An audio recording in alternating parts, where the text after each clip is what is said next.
నమస్తే BCN news కు స్వాగతం. నా పేరు రస్తా. ముందుగా బులెటిన్లోని హెడ్లైన్స్ చూద్దాం.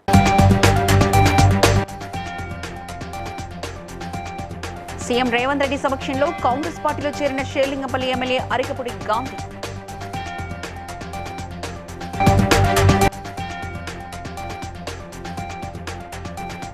ములుగు జిల్లాలో పర్యటించి పలు కార్యక్రమాల్లో పాల్గొన్న మంత్రి సీతక్క.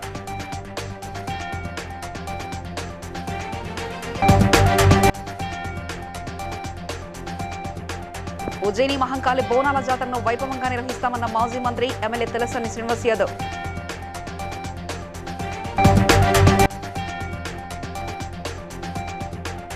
రాజంపేట మండలంలో ప్రభుత్వ విప్ ఎమ్మెల్యే బీర్ల ఐలయ్య సమక్షంలో కాంగ్రెస్ లో చేరిన విపక్ష కార్యకర్తలు.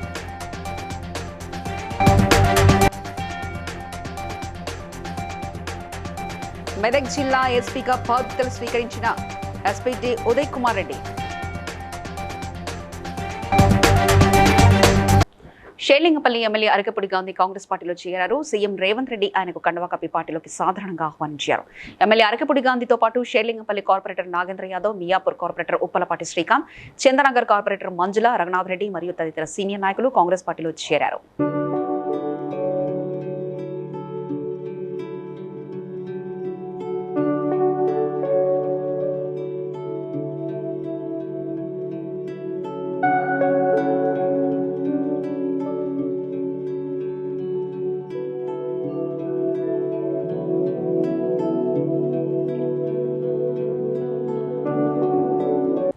ములుగు జిల్లాలో పర్యటించిన మంత్రి సీతక్క గోవిందరావుపేట మండలం చలువాయి తాడువాయలలో కాన్పుకు రాతల్లి కస్తూర్బా గాంధీ బాలికల విద్యాలయం ప్రజలతో ముఖాముఖి ప్రజా దర్బార్ కార్యక్రమాన్ని ప్రారంభించారు. అనంతరం మాట్లాడుతూ గిరిజన ప్రాంత సమస్యలన్నీ పరిష్కరిస్తామని, పోడు రైతులకు పట్టాలిస్తామని తెలిపారు. కలెక్టర్ టిఎస్ దివాకర, అదనపు కలెక్టర్ శ్రీజ, ఎస్పీ శబరీష్లు పాల్గొన్నారు. ఈ విద్యా వ్యవస్థ ఈ కస్తూరిబా అనేది కూడా చాలా రోజుల క్రితం, దాదాపుగా 15 సంవత్సరాలు 20 సంవత్సరాల క్రితము మన గ్రామాలలోకి రావడం జరిగింది. కస్తూరిబా అంటేనే గాంధీ గారి వైఫ్, గాంధీ గారి భార్య పేరుతోటి కస్తూరిబా గాంధీ పేరుతోటి ఈ యొక్క ప్రాజెక్ట్ను ఆనాడు మన్మోహన్ సింగ్ గవర్నమెంట్ తీసుకురావడం జరిగింది. అప్పటి నుంచి ఈ యొక్క స్కూల్స్, హాస్టల్స్ ప్రతి మండలంలో ఒకటి ఏర్పాటు చేసుకున్నాం. కాకపోతే రాను రాను వాటి యొక్క అవసరాలు పెరుగుతున్నాయి అని చెప్పుకోవచ్చు. నేను పలానా ఊరికి వెళ్ళినప్పుడు ఇలాంటి సిచ్యువేషన్ ఉండే అంటే అనుభవం కూడా వందల మందిలో మనకు ఒక 10 మందికి తెలిసిన అనుభవాన్ని 100 మంది కూడా షేర్ చేసుకోవచ్చు. అట్లా ఒకరి నుంచి ఒకరి జ్ఞానం పంచుకుంటాం, ఒకరి నుంచి ఒకరం గౌరవించుకోవడం, ప్రేమలు పంచుకోవడం. అప్పుడు మాత్రమే మీరు సంపూర్ణమైనటువంటి విద్యార్థులుగా ఎదగగలుగుతారు. క్వశ్చన్ వస్తుంది, అరే నేను ఈ క్వశ్చన్ చదవలేదు కదా అనుకుంటా. నువ్వు ఒక ఊరికి వెళ్తే ఆ ఊర్లో ఆ సమస్యను పరిశీలించడం అనుకో, నీకు అంటే ఆ బుక్లో మీకు లేకున్నా, ఆ లెసన్లో మీకు లేకున్నా మీరు చూసిన దాన్ని కూడా అక్కడ. ఉజ్జయిని మహంకాళి అమ్మవారి బోనాల జాతరను అంగరంగ వైభవంగా నిర్వహించనున్నట్లు మాజీ మంత్రి సనత్ నగర్ ఎమ్మెల్యే తలసాని శ్రీనివాస్ యాదవ్ తెలిపారు. అందులో భాగంగా అన్ని శాఖల అధికారులతో కలిసి మహంకాళి టెంపుల్ చుట్టుపక్కల ప్రాంతాలను పరిశీలించారు. జాతరకు సంబంధించి అన్ని ఏర్పాట్లు చేస్తున్నామని, ఈ నెల 21వ తేదీన ఆదివారం లష్కర్ బోనాల జాతర జరుగుతుందని, 22 సోమవారం భవిష్యవాణి గజవాహనంపై అమ్మవారి ఊరేగింపుతో జాతర ముగుస్తుందని తలసాని పేర్కొన్నారు. లక్షలాదిగా తరలి వచ్చే భక్తులకు, బోనాలు తీసుకొచ్చే మహిళా భక్తులకు ఎలాంటి ఇబ్బందులు లేకుండా అన్ని ఏర్పాట్లు చేస్తున్నట్లు తలసాని శ్రీనివాస్ యాదవ్ వివరించారు. 21-22 అంటే వచ్చే ఆదివారం నాడు జరిగేటువంటి బోనాల ఉత్సవాలు అంగరంగ వైభవంగా కొన్ని లక్షలాది మంది సమక్షంలో జరిగేటువంటి బోనాల ఉత్సవాలని జయప్రదం చేయడానికి ఇక్కడ ఉన్నటువంటి దక్కన్ మానవ సేవా సమితి, ఆర్య సమాజ్, వాలంటీర్స్ కానివ్వండి, అన్ని డిపార్ట్మెంట్ల అధికారుల సహకారం తీసుకొని మరి ప్రభుత్వానికి కూడా సహకరించి ఈ పండుగ చరిత్రలో ఉన్నటువంటి పండుగ, కొన్ని వందల సంవత్సరాల పురాతనమైనటువంటి తెలుసు. కేసీఆర్ గారి ప్రభుత్వంలో రాష్ట్ర పండుగ అనౌన్స్ అయిన తర్వాత ఈ పండుగకు చాలా దేశవ్యాప్తంగా కూడా మరి బ్రహ్మాండంగా పేరు రావడమే కాకుండా లక్షలాది మంది మరి మండే రాత్రితో ఈ కార్యక్రమం ముగుస్తుంది కాబట్టి అందరూ కూడా రాజకీయాలకు అతీతంగా మరి ఈ ప్రాంతంలో ఉండేటువంటి ప్రతి ఒక్కరు కూడా ఒక సేవా దృక్పథంతో ఈ సేవా కార్యక్రమాలలో భాగస్వామ్యం చేసుకొని బోనాల జాతరని జయప్రదం చేయాలని నేను ఈ సందర్భంగా రిక్వెస్ట్ చేస్తాను. మొన్న మినిస్టర్ గారు సిటీ ఇన్ఛార్జ్ మంత్రి ప్రోటోకాల్ ప్రకారము సీఎం సెంట్రల్ మినిస్టర్ తప్ప లోపలికి ఎవరికి అలౌడ్ లేదన్నారు. ఎట్లా ఇప్పుడు అవన్నీ డిపార్ట్మెంట్ అధికారులు చూసుకుంటారు. నేను దాని గురించి కామెంట్ చేస్తాను. యాదాద్రి భువనగిరి జిల్లా రాజంపేట మండలంలో ప్రభుత్వ whip Aluru MLA Beerla Ilaiah DCC అధ్యక్షుడు అండెం సంజీవ్ రెడ్డి సమక్షంలో భారీగా చేరికలు జరిగాయి. రాజంపేట మండలంలోని పలు గ్రామాల నుంచి సుమారు 500 మంది కాంగ్రెస్ లోకి చేరారు. ఈ సందర్భంగా బీర్లా ఐలయ్య వారికి కండువా కప్పి పార్టీలోకి సాధారణంగా ఆహ్వానించారు.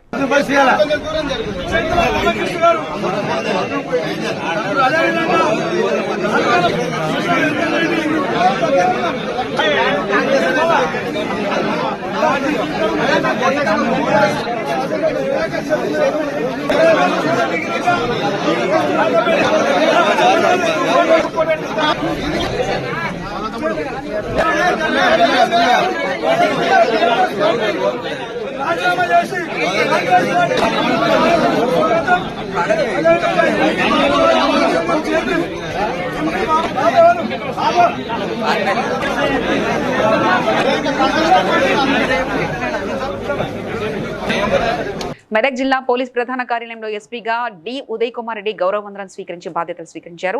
ఈ సందర్భంగా జిల్లా ఎస్పీ ఉదయ్ కుమార్ రెడ్డి మాట్లాడుతూ తాను ఎల్లప్పుడూ అందుబాటులో ఉంటానని, ప్రజలకు ఏ సమస్య ఉన్నా తనను నేరుగా కలవవచ్చని అన్నారు. అలాగే జిల్లాలో ఎవరైనా అక్రమాలకు పాల్పడితే మానుకోవాలని, లేదంటే అట్టివారిపై చట్టపరమైన కఠిన చర్యలు ఉంటాయని తెలిపారు. నేను మెదక్ ఎస్పీగా ఛార్జ్ తీసుకున్నాను. ఛార్జ్ తీసుకోగానే మా సిబ్బంది all SIs, inspector and CIs and DSPs తోటి మీటింగ్ పెట్టడం జరిగింది. మెదక్ జిల్లాలో ఎటువంటి శాంతి భద్రతలు కానీ, తర్వాత ప్రజల యొక్క కంప్లైంట్స్ మీద సత్వరమే చర్య తీసుకునే విధంగా, ఏ కంప్లైంట్ వచ్చినా కూడా పోలీస్ స్టేషన్కి వాళ్ళని సాధారణంగా వెల్కమ్ చేసి వాళ్ళ ప్రాబ్లమ్స్ని ఇమీడియట్గా కేసు అయ్యే వాటిని ఇమీడియట్గా కేసు రిజిస్టర్ చేయాలని, తర్వాత ఎనీ క్రైమ్ అగైనెస్ట్ ఉమెన్ కానీ, ఎనీ వీకర్ సెక్షన్ అగైనెస్ట్ ఏదైనా కేసు అయితే ఇమీడియట్లీగా ప్రాపర్ యాక్షన్ తీసుకోవాలని, ఎక్కడైనా ఏదైనా దొంగతనాలు జరిగినా కూడా స్క్రీన్ విజిట్ చేసి క్లియర్గా ఎఫ్ఐఆర్ చేయాలని చెప్పడం జరిగింది. తర్వాత ఇటీవల మెదక్లో జరిగిన సంఘటనలు కూడా దృష్టిలో పెట్టుకొని అట్లాంటి ముందు జరగకుండా ఉండటం కోసం ఏమేమి చేయాలో అన్నీ కూడా వాళ్ళకి క్లియర్గా నేను చెప్పడం జరిగింది. ప్రజలందరికీ ఒకటే విజ్ఞప్తి, ఏ పోలీస్ డిపార్ట్మెంట్కి సంబంధించి ఏ సమస్య ఉన్నా కూడా మీకు ఎటువంటి ప్రాబ్లం ఉన్నా కూడా ఇమ్మీడియట్గా ఎనీ టైం అప్రోచ్ కావచ్చు. డెఫినెట్గా మీ అందరి భద్రత కోసము, ప్రజల భద్రత కోసము మేము 24 గంటలు కష్టపడి పనిచేస్తాము. ప్రజలందరూ గమనించి పోలీస్ డిపార్ట్మెంట్కి తోడ్పాటు ఇస్తూ ఈ ప్రజల మంచి శాంతియుతంగా ఉండాలని కోరుతున్నాను. బీఆర్ఎస్ పార్టీని వీడి కాంగ్రెస్ పార్టీలో చేరుతున్న సందర్భంగా షేర్లింగంపల్లి శాసనసభ్యులు ఎమ్మెల్యే అరకపూడి గాంధీ తన అనుచరులతో కలిసి బయలుదేరారు.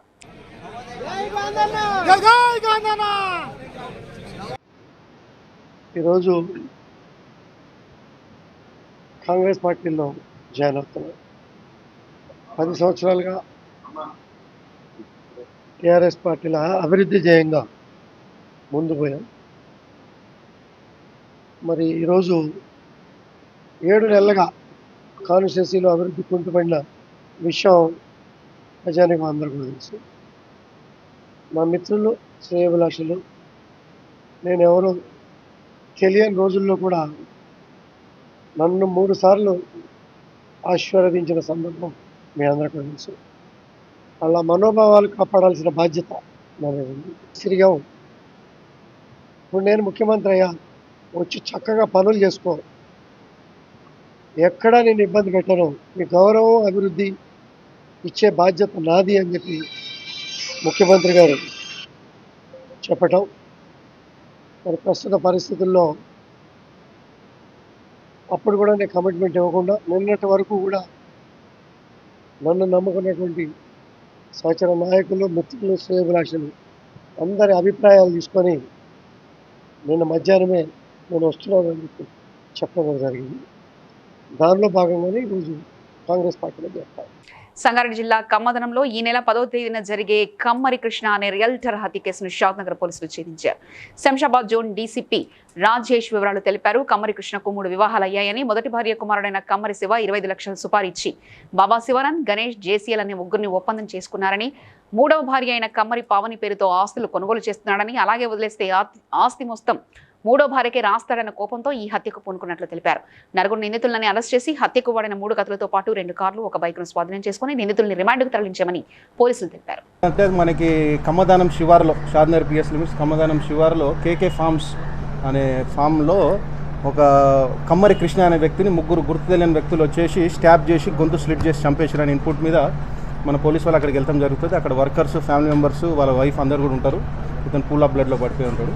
ఆ 3 గుర్తు తెలియని వ్యక్తుల్లో ఒక వ్యక్తిని వాళ్ళ వైఫ్ గుర్తుపడుతుంది. ఆమె కంప్లైంట్ కమ్మరి పావని, ఆమెతో కంప్లైంట్ తీసుకుని మనము షాద్నగర్ పిఎస్లో crime number 525 of 2024 under section 103 read with 3 sub class 5, 61 BNS and section 25(1)B sub class AB arms act కింద కేసు రిజిస్టర్ చేయడం జరిగిందండి. ఆర్మ్స్ యాక్ట్ ఎందుకు పెట్టినామంటే వీళ్ళు 3 కూడా పారిపోయేటప్పుడు కూడా ఒక పిస్టల్ చూపెట్టి మళ్ళీ మొన్న 10 నెలల ముందు కూడా జాయిన్ అవుతాడు. ఇతని దగ్గరే కమ్మరి కృష్ణ దగ్గరే మళ్ళీ పర్సనల్ గార్డ్గా జాయిన్ అవుతాడు.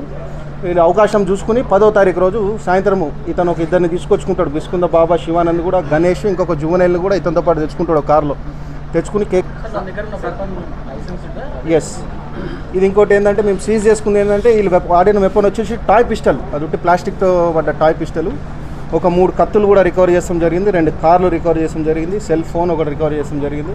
వీరి మధ్యన ఫైనాన్షియల్ ట్రాన్సాక్షన్ జరిగిన సందర్భంగా ఒక 50,000 క్యాష్ కూడా A2 దగ్గర నుంచి రికవర్ చేస్తాం జరిగింది. ఇవన్నీ కూడా ప్రాపర్ ప్రొసీజర్ ప్రకారం కూడా మనం ఇన్వెస్టిగేషన్ చేసుకుని అన్ని మెటీరియల్ ఫిజికల్. యాదాద్రి భువనగిరి జిల్లా గుండాల మండల మాజీ ఎంపీ తాండ్ర అమరావతి గుండెపోటుతో మరణించారు. విషయం తెలుసుకున్న ప్రభుత్వ విప్ ఆలేరు ఎమ్మెల్యే బిర్లా ఐలయ్య మరిపడిగా గ్రామంలో అమరావతి మృతదేహానికి పూలమాలలు వేసి నివాళులర్పించారు. వారి కుటుంబానికి తన ప్రగాఢ సానుభూతి తెలియజేశారు.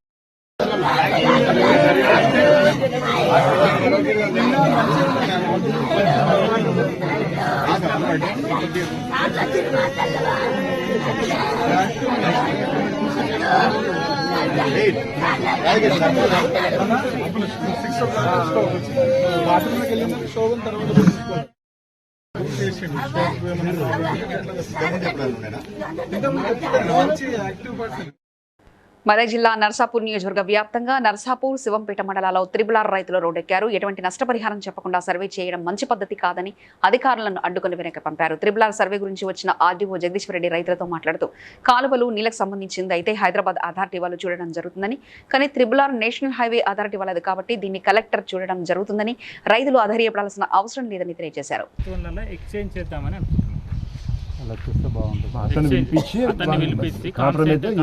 ఎందుకంటే ఆయనకు కూడా ఉపయోగం లేదు. ఎందుకంటే ఆయనకైనా ఎన్ని రోజులున్నా ఆయనకు కూడా ఓన్లీ టైటిల్ ఉంటుంది, పొజిషన్ ఉంటుంది. కాబట్టి అట్లా కాంప్రమైజ్ అయ్యే కేసులను అది మీరు చేస్తేనే బాగుంటుంది. మేమే చేస్తాం.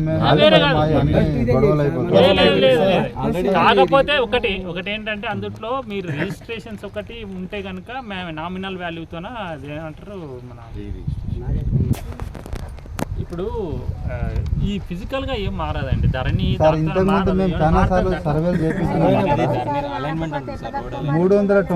అనుకున్నాం, అది చూపెట్టింది. కానీ ఇప్పుడు ఈ ధరణి వచ్చినప్పుడు నుంచి అది అంతా మారిపోయింది. ఏం చేసినా పాత ఉన్నాయి కదా. నేను ఒక విషయం ఏమంటానంటే భూమి అయితే సర్వే నెంబర్ అయితే ఫిజికల్ గా ఉన్న సర్వే నెంబర్ అయితే మారదు. టైటిల్ ఒకటే అంటే మీకు కూడా తెలియకుండా మీరు అన్నట్టు మీకు కూడా తెలియదు. మీరు చేసేదే మీకు పాస్బుక్ వచ్చింది కాబట్టి సపోజ్ మీకు ఏది వస్తే అదే అనుకుంటారు. అంటే మీరు ఎప్పుడు కూడా ఏదన్నా మీరు సర్వే పోయినప్పుడు లేకపోతే ఎప్పుడైనా భూమి అమ్మినప్పుడు తెలుస్తుంది. అంతవరకు అదే మనం ఏమనుకుంటాం అంటే జనరల్ గా అదే అనుకుంటాం. మనం ఎప్పుడైనా భూమి అమ్మనికి పోయినప్పుడు. ఇక టాలీవుడ్ హీరో రాజ్ తరుణ్ మాజీ ప్రియురాలు లావణ్య శుక్రవారం అర్ధరాత్రి తాను ఆత్మహత్య చేసుకోబోతున్నట్టు తన న్యాయవాది రాజేష్ కు మెసేజ్ చేసిన విషయం తెలిసిందే. దీనిపై రాజేష్ మాట్లాడుతూ కొద్దిసేపటి క్రితం స్పందించారు. రాజ్ లావణ్య కేసులో డీజీపీని రాజేష్ కలిశారు. నిన్న రాత్రి ఆత్మహత్య చేసుకుంటారని లావణ్య తనకు మెసేజ్ చేసిందని చెప్పారు. లావణ్యకు రక్షణ కల్పించాలని డీజీపీని కోరినట్లు లాయర్ రాజేష్ తెలిపారు. 9:20కి సేమ్ మళ్ళీ ఆయన పెట్టి కాల్ చేయడం జరిగింది. సో లిఫ్ట్ చేశాక దాదాపు ఎవరు మీరు అనే వరకు లావణ్యని కంక్లూడ్ అయినాక ఆమె కొన్ని క్వశ్చన్స్ అడగడం జరిగింది. అసలు కేసు ఎలా వెళ్తుంది, అసలు what will be the situation అని ఒక డీటెయిల్ డిస్కషన్ అని ఒక 26 నిమిషాల దాకా మాట్లాడడం జరిగింది. ఆమె వచ్చేసి అంటే సార్ ఇప్పుడు మేము కంప్లైంట్ పెట్టాము, వాళ్ళ సైడ్ కూడా ఎలాంటి కేసు ఎట్లా వెళ్ళొచ్చు, వాళ్ళ సైడ్ నుంచి ఎట్లా ఆలోచిస్తారు అని అంటే దాని తర్వాత మేము చెప్పినామమ్మా, మీకు ఎలా అడ్వకేట్ ఉంటారో అవతల వాళ్ళకు కూడా అడ్వకేట్ ఉంటారు కదా, వాళ్ళకు కూడా మీ పాజిటివ్స్ జడ్జి గారు వాళ్ళ సైడ్ కూడా పాజిటివ్స్ ఉన్నాయి నెగిటివ్స్ ఉన్నాయని అడిగారు. దాని తర్వాత సార్ మీరు వాళ్ళ ఫాదర్తో వాళ్ళ ఫ్యామిలీతో కాంటాక్ట్ లో ఉన్నారా, కిచెన్ కింద కాంటాక్ట్ లో ఉన్నారంటే ఉన్నానమ్మా, వాళ్ళ ఫాదర్ నైట్ కాల్ చేస్తారని వేరే వాళ్ళు చెప్పారు, I'm waiting for his call అంటే సార్ వాళ్ళ ఫాదర్ తో మాట్లాడి నాకు చెప్పండి. ఆమెకి ఇంకొకటి విషయం చెప్పాము, అమ్మ సార్ అమ్మాయి సేఫ్ ఉంది అని నాకు 110కి అలా విత్ ఇన్ 30 to 40 minutes లో అమ్మాయి సేఫ్ ఉంది అని వాళ్ళ బ్రదర్ తో కూడా మాట్లాడిపించారు. ఇది జరిగిన సంఘటన. నేను ఆమెకు చెప్పాము, ఫస్ట్ నువ్వు ఒక్కనివే ఉంటున్నావు అంటే అట్లా కాదు, ఇవన్నీ ఇష్యూస్ వస్తాయని ఫ్యామిలీతో సపోర్ట్ చేసుకోండి టెన్షన్. ఎస్, అయితే మేము ఇమ్మీడియట్ గా నేను ఆ 30 to 40 minutes డ్యూరేషన్ లో మనకున్న ఇప్పుడు నేను ఇక్కడ నుంచి నార్సింగ్ వెళ్ళడానికి నాకు ఒక 40-50 minutes పడుతుంది. దాన్ని క్యాలిక్యులేట్ చేస్తే way of approach calculation approach లో అంతలో ఏమైనా జరిగితే మనం ఒక ప్రాణాన్ని అదేంటి అన్యాయం చేసిన అవుతాం. వరంగల్లోని కాకతీయ యూనివర్సిటీలో పోతన ఉమెన్స్ హాస్టల్లో ఓ గదిలో అర్ధరాత్రి స్లాబ్ పెచ్చులు ఊడాయి. అయితే ఆ సమయంలో గదిలో ఎవరూ లేకపోవడంతో ప్రమాదం తప్పింది. అయితే ఈ ఘటన విద్యార్థులు ఆగ్రహం వ్యక్తం చేశారు. హాస్టల్ వార్డెన్ను నిలదీశారు. సమస్య తెలుసుకునేందుకు రిజిస్టర్ పోతన హాస్టల్కు రాగా లోపలేసి డోర్ పెట్టారు. విద్యార్థులు భారీ ఎత్తున నినాదాలు చేశారు. అక్కడ పడుకోగానే ఒక 10 minutes అవుతుంది నేను పడుకొని ఫ్యాన్ వేసుకొని పడుకున్నా. ఫస్ట్ ఒక పిల్ల పడింది నా పైన, ఎంత చిన్న పిల్ల పడింది. ఇది పడగానే ఏం చేసినా సైడ్ జరిగి కూర్చున్నా. సైడ్ కూర్చోగానే ఇంకొక పెద్ద పిల్ల వచ్చి పక్క పడింది. ఇది ఎట్లా పడుతుందని చెప్పి ఇంకొంచెం జరిగిన మొత్తం పూల మీద పడింది. అదే ఆ నైట్ మేము పడుకున్నాం అనుకో, నేను మెంబర్స్ అన్నాం అనుకున్నా.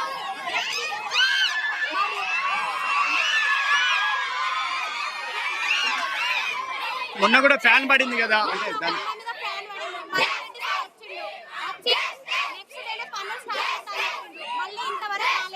ఇప్పుడు నా రూమ్ లో గోడగులు పడింది. ఇప్పుడు వచ్చిండు చేస్తా ఉంటుంది చుట్టుకుందంట. ఆ రోజు వచ్చిండు, ఏం లేదు ఫ్యాన్ పడింది అంట ముందు ఒక అమ్మాయి మీద, అక్కడికి వెళ్ళి డబ్బులు కొట్టచ్చు అని చెప్తున్నాడు. మరి ఆమెకి ఏమన్నా అయితే ఇప్పుడు ఆ ప్లేస్ లో మేము 3 members మనం నైట్ పడుకున్నాక ఆ ముగ్గురు మీద పడితే ఏం చేయలేదు. కొంచెం పడగానే నేను లేచి ఫ్యాన్ ఆఫ్ చేసిన. ఆ ఫ్యాన్ యూనివర్సిటీ అధికారులు ఏం కోరుతున్నారు? అది చూపించండి ఒకసారి.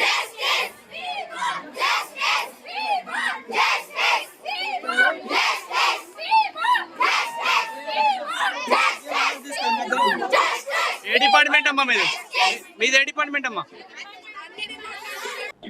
మహబూబాబాద్ జిల్లా కొత్తగూడ మండల కేంద్రంలో ప్రజా దర్బార్లో తెలంగాణ గ్రామ పంచాయతీ ఉద్యోగుల సంఘం ఆధ్వర్యంలో మంత్రి సీతక్కకు వినతి పత్రం అందజేశారు. గ్రామ పంచాయతీ కాంట్రాక్ట్ బిల్ కలెక్టర్ నుంచి మినహాయించి పూర్వ హోదాను కొనసాగిస్తూ జీవో MS 60 ప్రకారం 20,000 వేతనాన్ని ఇవ్వాలని అన్నారు. జీవో MS 51ని రద్దు చేసి ఉద్యోగులందరికీ ఉద్యోగ భద్రత కల్పించి గ్రామ పంచాయతీ కారోబారుగా కొనసాగించే విధంగా చర్యలు తీసుకోవాలని మంత్రి సీతక్కకు వినతి పత్రం అందజేసినట్లు తెలిపారు. గ్రామ పంచాయతీ వ్యవస్థ ఏర్పడిన నాటి నుండి గ్రామ పంచాయతీలలో సర్పంచులకు అనుగుణంగా ఉంటూ కారోబార్ బిల్ కలెక్టర్లు రికార్డుల నిర్వహణ, పన్నుల వసూలు అన్నీ కూడా ఆఫీస్ ఇన్ఛార్జిగా ఉండి బాధ్యతలు నిర్వహించేవారు. కానీ 2001లో పంచాయతీ సెక్రటరీ వ్యవస్థ తీసుకొచ్చిన తర్వాత ప్రతి గ్రామ పంచాయతీకి ఒక జూనియర్ పంచాయతీ సెక్రటరీని ఏర్పాటు చేయడం జరిగింది. ఆ సందర్భంగా కూడా మమ్మల్ని కూడా పంచాయతీ సెక్రటరీలుగా గుర్తించాలని చెప్పేసి కోర్టుకు పోవడం జరిగింది. కోర్టులో కూడా మాకు అనుకూలంగా జడ్జిమెంట్ వచ్చినప్పటికీ గత ప్రభుత్వం మమ్మల్ని కక్షతోటి పక్కకు పెట్టేసి ఉన్న పోస్టులో ఉండనీయకుండా కూడా మల్టీపర్పస్ వర్కర్స్గా పరిగణిస్తూ మా కేటగిరీని దిగజార్చడం జరిగింది. వీళ్ళు ప్రతి గ్రామ పంచాయతీకి సెక్రటరీ ఉన్న తర్వాత కారోబార్ ఎందుకు అని చెప్పేసి వీళ్ళు కూడా మల్టీపర్పస్ వర్కులు ప్రతి పని చేయాలి, ఏ పని చెప్తే ఆ పని చేయాలి. ముందుగా కానీ మమ్మల్ని పట్టించుకోలేదు. కాకపోతే ఈ ప్రజాప్రభుత్వంలో కూడా మాకు న్యాయం జరుగుతున్న ఆశతోటి కూడా గతంలో కూడా మన పంచాయతీరాజ్ మంత్రి గారిని కలవడం జరిగింది. ఈరోజు కూడా అదే విషయమే ఇక్కడ వినతిపత్రం ఇవ్వడం జరిగింది.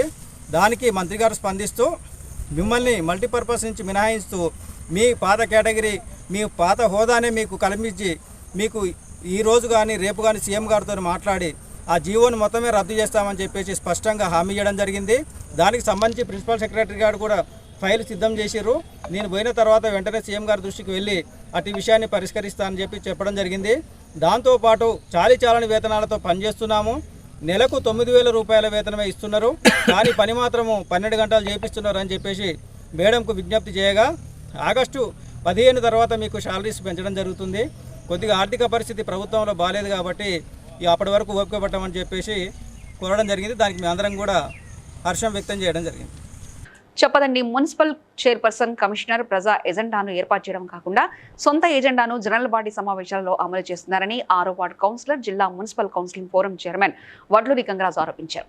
దోమల నివారణకు గానీ పారిశుద్ధ్యంపై గానీ శ్రద్ధ వహించకపోవడం విడ్రంగా ఉందని మరియు రాబడి వచ్చే వాటిపైన మాత్రమే దృష్టి పెట్టి ట్యాక్స్లను రూపాన ప్రజల్ని పీడిస్తూ వసూలు చేస్తున్న ప్రజాధనం ఏమవుతుందని అన్నారు.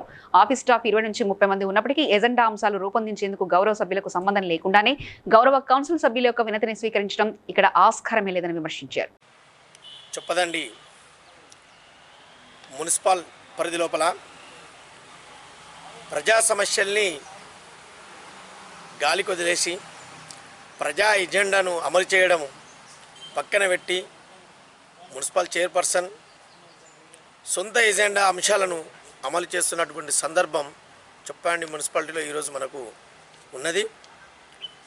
వర్షాకాలం ప్రారంభమై జిల్లా మొత్తము చాలా డెంగ్యూ కేసులు దోమలు విపరీతంగా ఉన్నటువంటి సందర్భంలో ఇప్పటి వరకు ఏ ఒక్క వార్డు పరిధిలో కానీ గల్లీలలో కానీ బ్లీచింగ్ పౌడరు వేసినటువంటి దోమల మందు పిచికారీ చేసినటువంటి సందర్భం కూడా ఈరోజు చెప్పదండి మున్సిపాలిటీలో లేదు. మీరు పెట్టి వాటిపైన చర్చించి అభివృద్ధిని ముందుకు తీసుకెళ్ళమని చెప్తున్నాం. ఎంతసేపు భోజనాల ఖర్చులు ఆఫీస్ ఖర్చులు ఇవి మాత్రమే పెట్టి కాలం గడుపుతారు తప్ప ప్రజలకు జరిగిందేం లేదు ఒరిగిందేం లేదు. 8-9 నెలల నుండి జనరల్ బాడీ సమావేశాలు లేవు, పనులు లేవు, ఏం జరగలే. ప్రజలపైన విపరీతమైన పన్నులు మోపిర్రు. పన్నులు మోపి ఆ పన్నుల నుండి పీడించి ఆ ప్రజల దగ్గరికి వెళ్ళి పన్నులు వసూలు చేస్తే కూర్చొని వాళ్ళ సర్వీస్ పీరియడ్ అయిపోయినప్పటికీ కూడా ఇక్కడే ఉండి ప్రజల్ని నానా రకాల ఇబ్బంది పెడుతూ ప్రజల దగ్గరికి వెళ్ళి మోటివేషన్ పేరుతోటి ఏ ఒక్క పేపర్కి వచ్చినా డబ్బులు దొబ్బి చాలా ఇబ్బందికరమైనటువంటి వాతావరణాన్ని సృష్టిస్తున్నారు. ఖచ్చితంగా గౌరవ కలెక్టర్ గారికి నేను విన్నవిస్తా ఈ విషయాన్ని. సిడిఎంఏ గారి దృష్టికి కమిషనర్ గారి దృష్టికి కూడా ఈ విషయాన్ని తీసుకెళ్ళి తగిన చర్యలు తీసుకునే విధంగా గౌరవ కలెక్టర్ గారికి కూడా విన్నవిస్తాను ఈ విషయం మీద మనవి చేస్తూ చెప్పదండి మున్సిపల్ కౌన్సిలర్ వడ్లూరి గంగరాజు, 6వ వార్డు కౌన్సిలర్ వడ్లూరి గంగరాజు, జిల్లా municipal council forum chairman. Chaitanya CBSE Karimnagar పాఠశాల చైతన్య విద్యా సంస్థల వ్యవస్థాపకులు బిఎస్ రావు వర్ధంతి వేడుకలు జరిగాయి. విద్యా సంస్థల ఏజీఎం రాజు బిఎస్ రావు చిత్రపటానికి పూలమాలలు వేసి ఘనంగా నివాళులర్పించారు. ఆపరేషన్ జీఎం సదాశివరెడ్డి మాట్లాడుతూ బిఎస్ రావు భారతదేశ విద్యారంగానికి చేసిన సేవలను కొనియాడారు. ఈ కార్యక్రమంలో ప్రిన్సిపల్ రాజ్ కుమార్ ఆచార్య మాట్లాడుతూ బిఎస్ రావు అంటేనే కృషికి పట్టుదలకు మరో పేరని తెలియజేశారు. బిఎస్ రావు ప్రథమ వర్ధంతి సందర్భంగా కరీంనగర్లో సుమారు 200 మందికి, వేములవాడ పట్టణంలో 500 మందికి అన్నదానం చేశారు. ఈ వర్ధంతి కార్యక్రమంలో కోఆర్డినేటర్ ప్రవీణ్, ప్రిన్సిపల్ రాజ్ కుమార్ ఆచార్య, ఐపీఎల్ ఇన్ఛార్జ్ శ్రీకాంత్ రెడ్డి, ఉపాధ్యాయులు విద్యార్థులు పాల్గొన్నారు. మా అందరికీ ప్రతి ఒక్కరికి స్ఫూర్తిదాయకమైనటువంటి వ్యక్తి, విద్యా సంస్థల్లో ఎన్నో మార్పులు తీసుకొచ్చినటువంటి చాలా మహనీయుడు. అలాంటి గొప్పనైనటువంటి వ్యక్తి మా అందరికీ దూరమయ్యి దాదాపు 1 year పూర్తిగా వస్తుంది. వారెవరో కాదు, శ్రీ చైతన్య విద్యా సంస్థల చైర్మన్ ఫౌండర్ బిఎస్ రావు గారు. నేటికి వారు స్వర్గస్థులై 1 year అవుతుంది. ఆ కార్యక్రమాన్ని పురస్కరించుకొని దేశవ్యాప్తంగా మాకున్నటువంటి శ్రీ చైతన్య విద్యా సంస్థలో ఉన్నటువంటి స్టాఫ్ అందరూ కూడా ఈరోజు ప్రథమ వర్ధంతిగా చేసుకోవడం జరుగుతుంది. అందులో భాగంగా ఈ కార్యక్రమంలో మాకు అవకాశం ఇచ్చినటువంటి కరీంనగర్ పట్టణ ప్రజలకి మరియు శ్రేయోభిలాషులకి, అదేవిధంగా సంస్థలో వెన్నంటూ ఉన్నటువంటి మా యొక్క జిఎం నాగేంద్ర గారికి, అదేవిధంగా శ్రీధర్ గారికి, శ్రీవిద్యా మేడం గారికి, మా స్టాఫ్ అందరికీ కూడా ప్రత్యేకమైనటువంటి కృతజ్ఞతలు తెలియజేస్తూ, వారు ఏ లోకాన ఉన్నా వారి యొక్క ఆశీస్సులు మా విద్యార్థులపై, మా స్టాఫ్పై, మా అందరిపై ఉండాలని మనస్ఫూర్తిగా కోరుకుంటున్నాం. ధన్యవాదాలు. నా పేరు రాజు, నేను Sri Chaitanya educational institution AGM అండి. మంచిర్యాల జిల్లా బెల్లంపల్లి మండలంలో గిరిజనాశ్రమ పాఠశాల విద్యార్థులకు తాజ్ బాబా సేవా సమితి ఆధ్వర్యంలో అల్పాహారం అందించారు. టీపీసీసీ రాష్ట్ర ప్రచార కమిటీ కన్వీనర్ నాతారి స్వామి పుట్టినరోజు వేడుకలు పురస్కరించుకుని ఈ కార్యక్రమాన్ని చేపట్టినట్లు సేవా సమితి అధ్యక్షుడు ఉస్మాన్ తెలిపారు. ఈరోజు మా బెల్లంపల్లి యంగ్ స్టార్ అయిన కాంగ్రెస్ లీడర్ మా నాతారి స్వామి గారు, నిజంగా ఇలాంటి యంగ్ లీడర్ ఉంటే మాకెంతో ఆనందంగా ఉంది. ఒక యువత ఎంకరేజ్మెంట్ కావాలంటే ఇలాంటి యంగ్ లీడర్ కావాలి. కాబట్టి ఇవాళ ఈ ఆశ్రమంలో అల్పాహారం మరియు అట్టిబండ్లు, వాళ్ళకి స్పోర్ట్స్కి సంబంధించిన మెటీరియల్ ఇవ్వడం జరిగింది. అదేవిధంగా కర్చలగట్ట గ్రామంలో మరియు కత్తిర గ్రామంలో పిల్లలతో కేక్ కటింగ్ చేసి అక్కడ అల్పాహారం ఏర్పాటు చేయడం జరుగుతుంది. నాతరి స్వామి అన్నకి జన్మదిన శుభాకాంక్షలు. ఇలాంటి జన్మదిన వేడుకలు మరెన్నో జరుపుకోవాలని మనస్ఫూర్తిగా కోరుకుంటున్నాను. Telangana minimum wages advisory board chairman గా జలక్ ప్రసాద్ నియామకం పట్ల సంగారెడ్డి జిల్లా ఐఎన్టీయూసీ అధ్యక్షులు కొలుకురి నరసింహారెడ్డి హర్షం వ్యక్తం చేశారు. సింగరేణి కోల్ మైన్స్ లో కార్మికుల హక్కుల కొరకు అనేక సంవత్సరాలుగా పోరాడుతున్న జనప్రసాద్ కు రాష్ట్ర minimum wage advisory board chairman నియామకం చేపట్టడం అభినందనీయమన్నారు.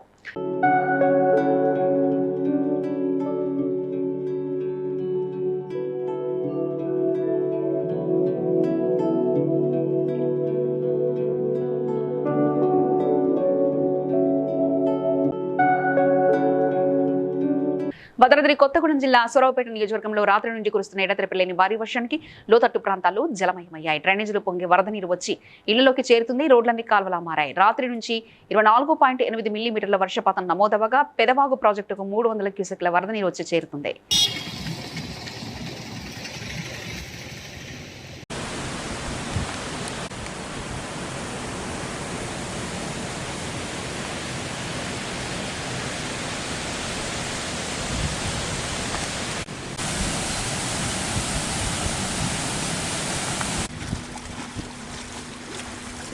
వార్తలు ముగించే ముందు ముఖ్యాంశాలు మరోసారి చూద్దాం.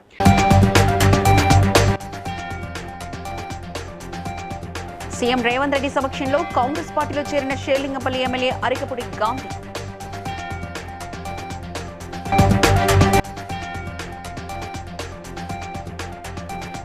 ములుగు జిల్లాలో పర్యటించి పలు కార్యక్రమాల్లో పాల్గొన్న మంత్రి సీతక్క.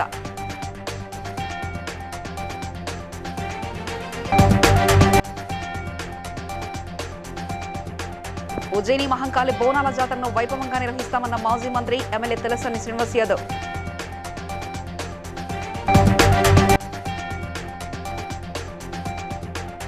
రాజంపేట మండలంలో ప్రభుత్వ విప్ ఎమ్మెల్యే బీర్ల ఐలయ్య సమక్షంలో కాంగ్రెస్ లో చేరిన విపక్ష కార్యకర్తలు.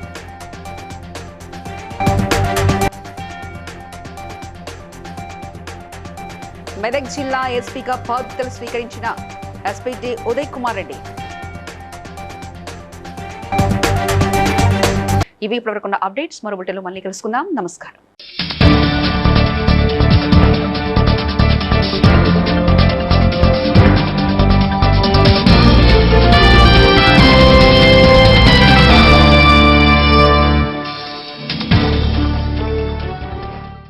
Please like and share, subscribe to BCN Telugu News.